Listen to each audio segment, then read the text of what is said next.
അത് പ്രതിഭാവിശേഷത്തിനുണ്ടായിരുന്നു. പ്രതിഭ ഇനി ഇതിലധികം പരിപക്വമാകാൻ പറ്റില്ല. അത്ര പരിണതപ്രജ്ഞനായി മാറിയ കാളിദാസന്റെ കൃതിയിൽ നിന്നാണ്. ഇതെന്താണ് ഇത് പറയാൻ കാരണം വെച്ചാൽ നാട്യത്തിന്റെ പ്രാധാന്യം. നാടകങ്ങളിലാണ് കവി പ്രതിഭ അതിന്റെ എല്ലാ പൂർണ്ണതയിലും എത്തുന്നത്. നാടകാന്തം കവിത്വം എന്ന പ്രയോഗത്തിന് തന്നെ അർത്ഥമാണ്. അപ്പൊ അങ്ങനെ വരുമ്പോ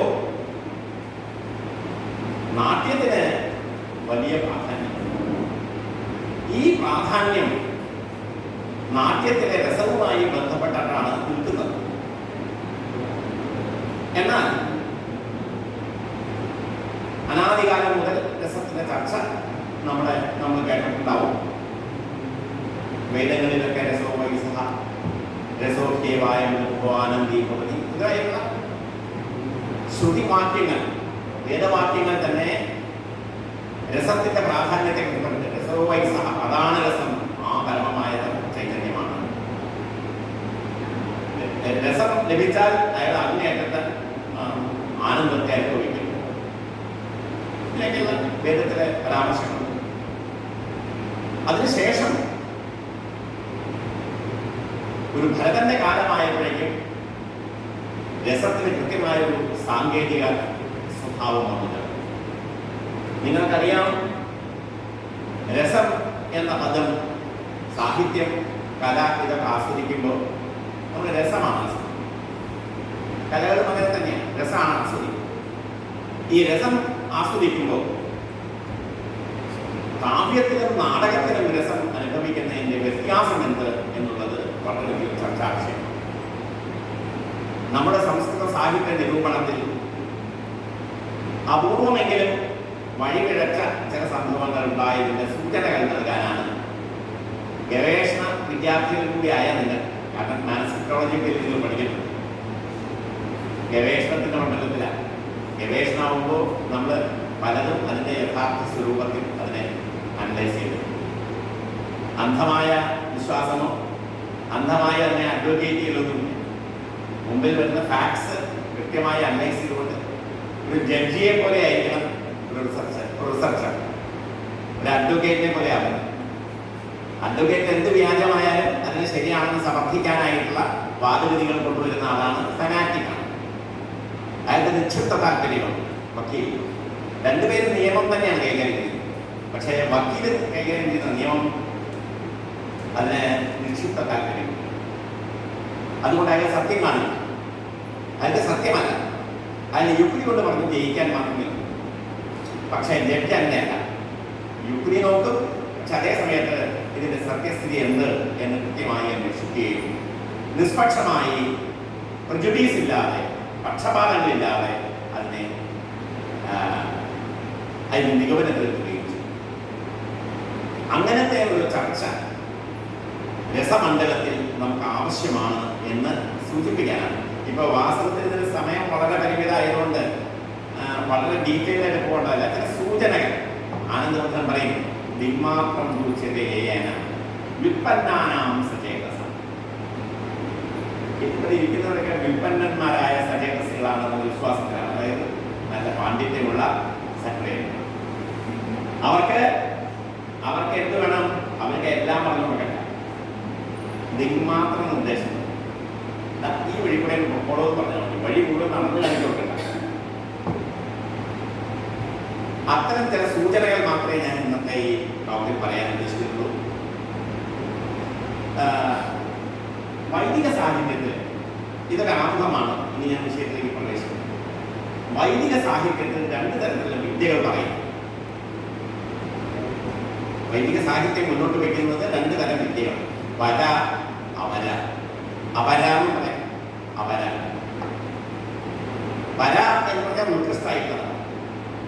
അവര എന്ന് പറഞ്ഞാൽ അത്ര തന്നെ ഉത്കൃഷ്ട അല്ലാത്തത്. നികൃഷ്ടം അർത്ഥമില്ല, അത്ര തന്നെ ഉത്കൃഷ്ടമല്ല. താരതമ്യേന മറ്റേ അത്ര ഔത്കൃഷ്ട്യം അതിനില്ല എന്ന് ഞാൻ അർത്ഥമുള്ളൂ. കാരണം അതിനെ പൂർണ്ണമായി നിഷേധിക്കുന്നില്ല, അത് വിദ്യയായിട്ട് അംഗീകരിക്കുന്നു. പക്ഷേ അത് കേവലം ഒരു ഉപായം മാത്രമാണ്, ഉപേയമല്ല, ലക്ഷ്യമല്ല. ലക്ഷ്യത്തിലേക്ക് എത്താനുള്ള ഒരു വഴിയും. ലക്ഷ്യത്തിലെത്താനുള്ള വഴി എങ്ങനെയിരിക്കും? ലക്ഷ്യത്തിലെത്താനുള്ള വഴി അത് മറ്റേ ബാലഭട്ടനൊക്കെ പറയുന്ന പോലെ അസത്യേ പത്മനി സ്ഥിത്വ തഥ സത്യം സമീപത്തെ. നമ്മൾ സത്യത്തിലേക്ക് പോകണമെങ്കിൽ, സത്യമാണ് നമ്മൾ അന്വേഷിക്കുന്നതെങ്കിൽ, നമ്മളിപ്പം നിൽക്കുന്നത് എവിടെയാണ്?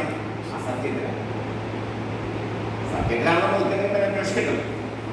അപ്പൊ സത്യമാണ് നമ്മൾ അന്വേഷിക്കുന്നതെങ്കിൽ, ഒരു ഗവേഷണ വിദ്യാർത്ഥിയെ കൊണ്ട് സത്യമാണ് അന്വേഷിക്കുന്നത്. ആ സത്യം അന്വേഷിക്കുമ്പോൾ അയാൾ ഇപ്പൊ നിൽക്കുന്നത് എവിടെയാണ്? അസത്യത്തിലാണ്. അസത്യയെ പത്മനി സ്ഥിത്വ, അസത്യമായ പത്മാവിൽ വഴിയിൽ നിന്നുകൊണ്ടാണ് സത്യത്തെ നമ്മൾ അന്വേഷിക്കുന്നത്, പ്രാപിക്കുന്നത്.